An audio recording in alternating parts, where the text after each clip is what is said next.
అందరికీ శుభోదయం. మరి ఇవాళ మాఘపురాణమందు 14వ అధ్యాయం పతివ్రత ధర్మాల గురించి చదువుకుందాం.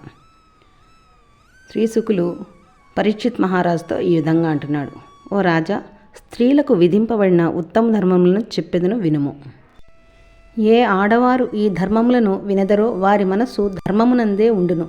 స్త్రీలకు పతిసేవ కంటే వేరు ధర్మము లేదు. పెనిమిటి అందముగా లేకపోయినను, చెడుగుణములు కలవాడైనను, రోగి అయినను, కోపము కలవాడైనను, ధనము కలవాడైనను, ధనము లేనివాడైనను, మూగవాడైనను, గుడ్డివాడైనను, చెవిటివాడైనను, భయమును కలుగుజేయువాడైనను, లోభినైనను, ఎటువంటి వాడైనను సరే ఆ మగనిని మనస్సు చేత, వాక్కు చేతను, పనుల చేతను పూజింపదగిన వాడే అగుచుండును. భర్తకు ఇష్టము లేని పన్ను చేయుట ఆడదానికి తగదు. ఆడది చిన్నదైనను, ఈడు వచ్చినదైనను, ముసలి అయినను, తల్లిదండ్రులు, అన్నదమ్ములు, కొడుకులు, మనములు వీరిలో ఎవరి వలన పోషింపబడుచున్ననో సకల సభాగ్యములు తన వారి వలన తెచ్చుకున్నదైనను స్వల్పమైన ఏ పనిని కూడా తాను స్వతంత్రించి చేయతగదు. గర్వము, లేనిపోని కోరికలు కోరుట, కోపము, పిసినికొట్టుతనము పనికిరాదు. ఇతరుల సాంగత్యము ఉండరాదు. ఇతరులు చెప్పేడి మాటలకు ఆశపెట్టెడు వస్తువులను చూసి మోసపోరాదు. తీర్థయాత్రలకు జనసమూహములకు వెళ్ళరాదు.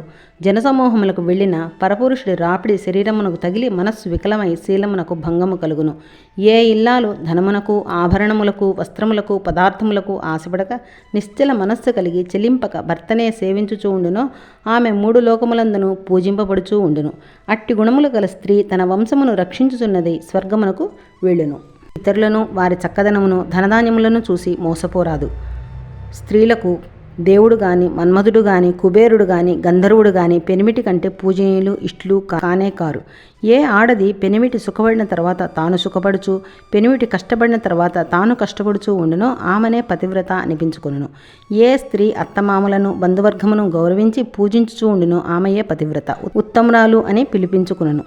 ఏ ఇల్లాలు గృహకృత్యములందును, శుభకార్యములందును శ్రద్ధ కలిగి పెనిమిటి తెచ్చిన పదార్థములను తగిన జాగ్రత్త చేయునో, అతిథి అభ్యాగతులను, యతీశ్వరులను, పైవ్రాజకాది సన్యాసులను తగిన మర్యాద చేయునో ఆమెయే పతివ్రత. భర్త తెచ్చిన పదార్థములను గృహకృత్యములకు తగినట్టు ఖర్చు చేసి మిగిలిన పదార్థములను జాగ్రత్త చేయవలెను. పెనిమిటి గ్రామాంతరమునకు వెళ్ళినప్పుడు తలంటుకొనుట, స్నానము చేయుట, తలదువ్వుకొనుట, పువ్వులు, పరిశుభ్ర వస్త్రములు ధరించరాదు. సాధారణముగా స్త్రీలు నెలకు ముట్టగుదురు. ఆ ముట్టు అగునప్పుడు మొదటి రోజున చండాల స్త్రీ వలెను, 2వ రోజున బ్రహ్మహత్య చేసిన దాని వలెను, 3వ రోజున తిలఘాతకురాలుగను, 4వ రోజున శూద్ర స్త్రీ వలెను చూడవలెను. 4వ రోజున శూద్ర స్త్రీ వలె చూడవలెను. ముట్టైనప్పుడు ఏడ్చుట, నవ్వుట, దూరము నడుచుట, జూదమాడుట, గంధము పూసుకొనుట, పగలు నిద్రపోవుట, పండ్లు తోముకొనుట, పరపురుషులతో మాట్లాడుట, దేవతా కార్యములను చూచుట, నోటితో చెప్పుట పనికిరాదు. బహిష్టైన మరి ఒక ముట్టుదానిని తాకరాదు. గట్టిగా మాట్లాడరాదు. అడవులకు, పూల తోటలకు వెళ్ళరాదు. నూనె రాచుకునరాదు. గోళ్లు తీసుకునరాదు. పండ్లు, కాయలు మొదలగునవి తరుగరాదు. తాడు పేనరాదు. ఆవును, దూడను తాకురాదు. సూర్యచంద్రులను చూడరాదు. మైలబట్టలు విడుచుట, తలదువ్వుట పనికిరాదు. తిన్న పాత్రను ఇంటికి దూరముగా పారవేయవలెను. అనగా ఆకులు తిన్నప్పుడు ఆకును దూరంగా పారేయాలి. కాళ్ళు కడుగుకొనుట, పుక్కిలించి ఊట, మలమూత్రములు ఇంటికి దూరముగా చేయవలెను. ఆ కాలం అలా ఉండేదండి, అందుకని అలాగ చెప్తున్నారు. దీనిలో అయితే చాలా వరకు ఇప్పుడు జరగడం లేదు. ఆ కాలం స్త్రీలు ఎలా ఉండేవాళ్ళు చెప్తున్నారు కాబట్టి మనం చదువుకుందాం. దీనిలో కొన్ని ఇప్పటికి కూడా జరుగుతున్నాయి, లేదనడం లేదు, కానీ చాలా మార్పు వచ్చింది. ఆ కాలానికి ఈ కాలానికి చాలా మార్పు ఉంది. మనం కూడా కాలంతో పాటు ముందుకు వెళ్లాల్సిందే, తప్పదు. 4వ నాడు అనగా 4వ రోజున ప్రొద్దునే తాను పడుకున్న స్థలాన్ని అలికి శుభ్రపరిచి తాను నదికి స్నానమునకు పోవలెను. తాను కట్టిన వస్త్రములు చాకలివానికి వేయవలెను. చాకలి దొరకని ఎడల తానే ఉతుక్కుని శుభ్రము చేసుకోవచ్చును. తానే ఉతుక్కునే ఎడల మొదట చౌటి మట్టితో ఉడకబెట్టి శుభ్రము చేసుకోవలెను. చాకలి వాళ్ళైతే చౌడి వేసి ఉతుకుతారు, అందుకని వాళ్ళు లేనప్పుడు మనమే ఉతుక్కోవాలని చెప్తున్నారు.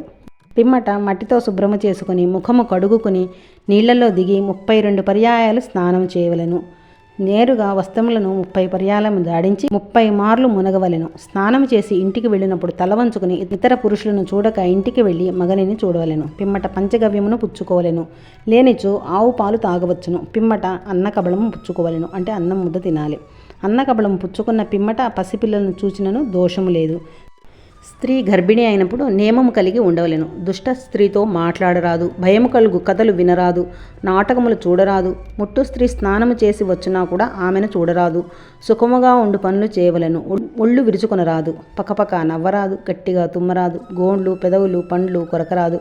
ప్రతిదినము పెనిమిటి పాదములను వచ్చుచు సుఖనిద్రపోవచ్చును. తన ధర్మమును చక్కగా నడుపునట్టి స్త్రీ పతివ్రతయే ఈ లోకమునందును పరలోకమునందును కీర్తి పొంది సుఖించును.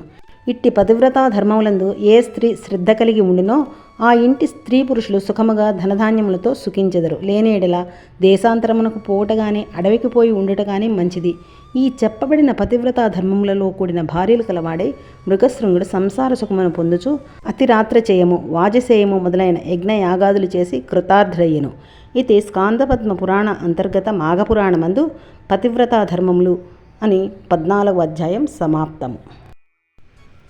ఓం శ్రీ బాలా త్రిపుర సుందరి సహిత భీమలింగేశ్వరాయ నమః. ఈ వీడియో మీకు నచ్చితే లైక్ చేయండి, షేర్ చేయండి, సబ్స్క్రైబ్ చేయండి. Thank you.